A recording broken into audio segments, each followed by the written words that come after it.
Best scene, Tragically Famous. Interior, University of Sydney, Lecture Hall C, later. Mr. Harnwell faces the large projection screen, displaying a variety of mathematical equations to the 200-plus students who fill the packed hall. The result of these transcendental equations should be obvious to you by now, but before I continue, are there any questions? A single hand goes up, followed almost immediately by... I have a question. As Mr. Harnwell struggles to see the student sitting by the aisle with his hand still raised, we now see Sienna seated one section over and several rows up from him. Go ahead. My question is, how am I supposed to live without the only woman who's ever loved me for who I really am? Recognizing his voice, Sienna can't believe what she's hearing and looks over in the direction of the man with the ball cap low on his face, over some whispers and giggling throughout the hall. Son, perhaps you're supposed to be in the philosophy lecture down the hall? No, sir, I'm in the right place. As Jamie stands, he removes his ball cap and begins scanning all of the stunned faces in search of the one he's traveled so far to find. With her suspicions confirmed, Sienna slouches down in her chair, hoping Jamie doesn't spot her. Oh my God. As the students begin recognizing their famous visitor, a growing sound of murmuring can be heard throughout the hall, and many of the students are now taking photos and videos of Jamie, realizing that something must be up to Jamie. Identify yourself.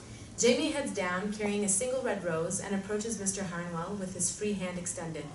Although Jamie speaks quietly, his voice echoes throughout the hall. Jamie Brennan, sir. With this confirmation, the murmurs and giggling from the students intensifies. Mr. Harnwell reciprocates, shaking Jamie's hand, but he has now made the connection. This is the man who broke his daughter's heart. Oh. Looking up into the crowd of students, Sienna, would you like to come down here and deal with this, please? Jamie looks up in the direction that Mr. Harnwell faces and notices two female students pointing at the woman, Sienna, sitting in the row in front of them. Jamie locks eyes with Sienna, shooting her a sweet but apologetic look. Angry and now embarrassed, Sienna stares back at him incredulously. Jamie moves across the hall and starts up the aisle closest to where Sienna sits. Grabbing her purse, she's about to rise when Jamie motions for her to stay put, speaking quietly.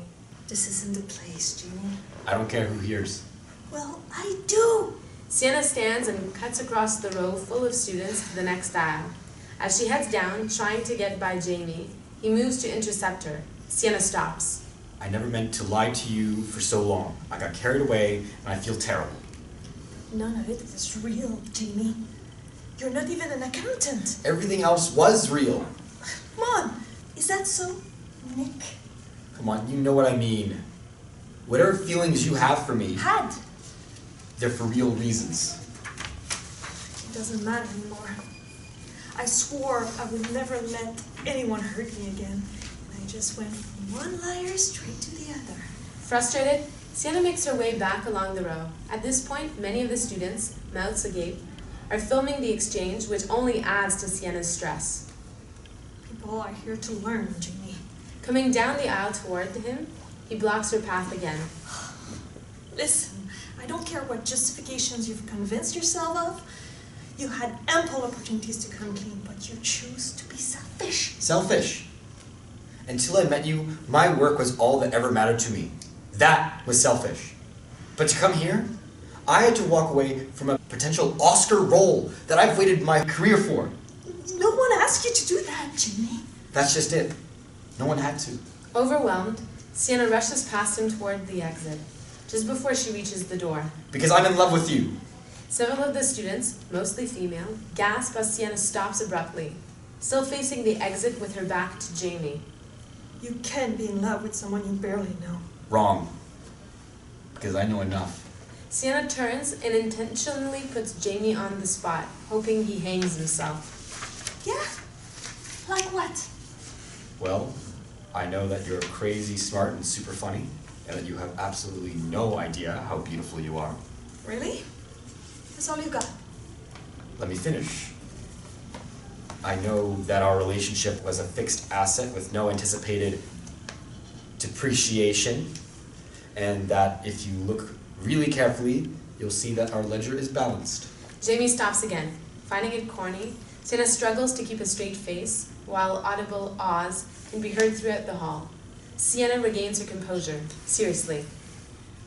You're an incredible actor, I'll give you that. This isn't an act. Only one rose? What happened to the other 99? Jamie moves again, now reaching Sienna. Apparently, the woman I love likes to keep things simple. Jamie hands the rose to Sienna. She goes to take it, but pauses. Retracting her hand, she softly shakes her head and looks away. Murmurs can again be heard throughout the hall. Heartbroken and now giving up, Jamie turns to Mr. Harnwell. My apologies, Mr. Harnwell, for disturbing your lecture. Mr. Harnwell nods with a soft smile, looking disappointed for the two of them. Jamie, eyes now glistening, shoots a painful goodbye look at Sienna and exits the hall alone, looking around the room to all. Right. Now, where were we? As Sienna goes to take an empty seat in the front row, she's interrupted by Olivia, who suddenly comes running from across the hall to Sienna. Are you kidding me? Mr. Harnwell and the rest of the students are quickly re-engaged in the conversation. Jesus, where did you come from? Get your butt out there and catch him before he leaves. He's an actor, Olivia. I can't trust him. He makes a living from putting on a show. And if you had watched any of his movies, you'd know he's a far better actor than that. But, Sienna, there are a million girls that he could be with right now. But he wants you. Sienna looks over at her dad, who nods softly in agreement, but almost in approval as well. She turns back to Olivia, who looks at her as if to say, well? Sienna takes a beat.